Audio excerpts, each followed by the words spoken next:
Hey, what is up, guys? BriarRabbit here, and I just got finished watching the Microsoft E3 press conference, and wow, there was a lot of information there. There was a ton of games, there was a ton of clips of games, and a ton of information about the console itself, a ton about information about how it'll use smart glass and cloud computing, and all sorts of great stuff. So I can't possibly go through it all during a 7 or 8 minute video, right? So if you're really interested, you want to see the whole thing, you can watch it right on Xbox Live. You can watch it right from your Xbox console. There is an absolute ton of demos that they showed off for new software, and a lot of it looked really good. Some of it was kind of ho-hum, but a lot of it looked really good. So what I want to talk about is just like the highlights that I really liked to see, and talk about some of my thoughts. And the first one is they announced the price, and it'll be releasing in November. So we kind of suspected it'd be releasing in November. No big surprise there. It'll be releasing at $500 though. That is not cheap. $500 is a big nut for a lot of people. I was hoping to see $400. I kind of expected to see $500. I wasn't shocked. I would have liked to be pleasantly surprised by $400 though, to be completely honest. That's a lot of money, and you know, it's gonna price that console right out of a lot of people's budgets. You know, it's not a strong economy right now, so we'll have to see how that works out for Microsoft. Next, I wanted to talk about the coolest game that I think I saw was Project Spark. This game reminded me a little bit of like RPG Maker or something like that. What this game allows you to do is create your own game, and to me, that is really exciting stuff. So they showed off a quick demo of them doing it live, and to be honest with you, it was a little uninteresting. They did show off that you can use voice to control some of the map creating elements. Like you could tell it, you know, 4 p.m. the map will be at 4 p.m. You can say day, night, winter, desert, whatever. You could say mountains, rivers, whatever, and all that stuff will just show up almost like automatically, right? And then they also showed that you can get kind of more customizable using Xbox Glass. So if you have Xbox Glass on your tablet or your smartphone, you'll be able to use that to really kind of micromanage exactly what your map looks like. The demo was a little uninteresting. What really got me excited was they showed off this quick series of clips right at the end of the demo of all these things that other people had created, and it showed off the power of creation using Project Spark. They showed off what looked like asteroids, what looked like a 2D platformer. They showed a 3D adventure game, and all sorts of stuff in between, all using the tools that Project Spark gives you.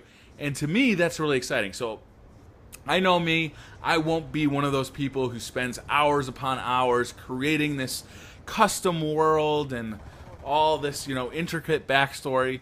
I will be one of those people that gets on the internet and starts downloading other people's created worlds. I can't wait to do this. You know, we'll see all sorts of stuff, just like Little Big Planet does on the PlayStation 3, is you'll be able to go online and really check out like all these super cool things that users have created, not professional game developers, users. And that to me was really cool. They also showed off a Halo 5 teaser trailer. And to be honest with you, it was a cool trailer. What it started off with was this guy walking through the desert, and then they kind of pan behind him, and you see like other planets on the horizon, so you realize you're not on Earth. And then this thing starts to grow out of the sand in the desert, and you realize it's kind of this like huge mech kind of deal. And then you see the character kind of strip off his hood, and it's the Master Chief, which was cool. It was a cool way to announce Halo 5 because you didn't see it coming until the very end. I wasn't a huge fan of Halo 4. It's not my favorite Halo. I used to love the Halo series, but I've kind of fallen off of it a bit lately. So hopefully they'll really come back to form in Halo 5. And that was pretty exciting to see a cool trailer for. Another thing that I found to be really exciting was Titanfall. That's Respawn Entertainment's new game. For anybody who doesn't know who Respawn is, they're essentially the guys who created Call of Duty and, more importantly, Call of Duty Modern Warfare. So they showed off, I think this was the first time we've gotten to see their new game in motion, and it looked cool. So what it is, it's a lot of first-person shooting and mech piloting. The mechs, though, are very agile and fast, and you control them from, basically a first-person perspective. And it looked fun. It looked like a lot of fun. So when you're on the ground without a mech, you do have power to destroy mechs. They showed using, like a kind of a grenade launcher system to destroy a mech. And they also showed that the individual shoulders have these like jump jet packs, that they can use to jump around onto top of buildings and onto the back of mechs. And once you get onto the back of a mech, you can they showed the character ripping off a panel and shooting the electronics inside the mech to destroy the mech. That was cool. They also showed that once you're in the mech and your mech starts getting damaged, you can hit the escape handle and you'll jump out of the mech and use your jump jets to land safely. So it looked like a lot of fun. The problem with this kind of game is that, I think one of the reasons COD is really successful is because it works within a very basic rule set, right? Anybody who's played a first-person shooter knows basically how to play all first-person shooters. As they get more complex, I'm thinking of Shadowrun here, I'm thinking of Crysis here. As they get more complex with more powers and more things you can do, they also kind of really, their learning curve goes up exponentially, and they get harder for first-time players to just jump into, and therefore your user base never gets to that COD level.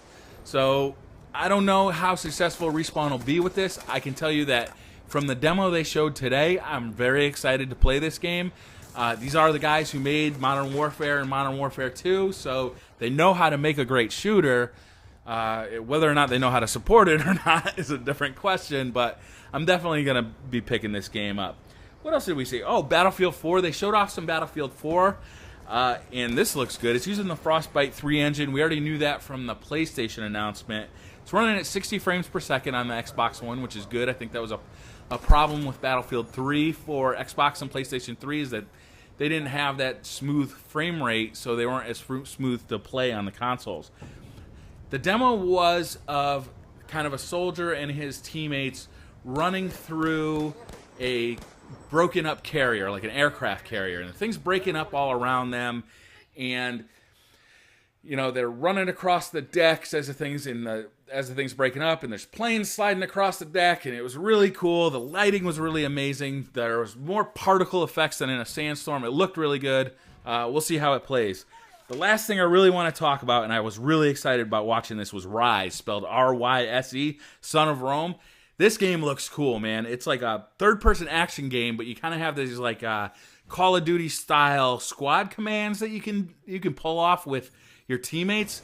It was really cool. They showed one where your whole team kind of goes up to this row of archers, and when the archers are about to shoot you, all got to put your shields up, and then you pull them back and you throw your spears. It looked really cool, so I'm really excited for Rise. That is probably my most anticipated new IP that I saw during the whole thing. Well, that and Project, I already forgot the name of it, Project Spark. So I hope you guys liked the video. Hit that like button if you did. Hit subscribe if you'd like to see more. Up on the screen right now are a couple of videos you might have missed. On the left-hand side are Team Deathmatch tips and tricks. I hope there's something in here you can use. And on the right-hand side was round 2 of my PS4 versus Xbox One fight. This is kind of a lead up to E3, and you can certainly expect another one of these post E3. So I'll see you guys in the next video. Have a great day. Bye.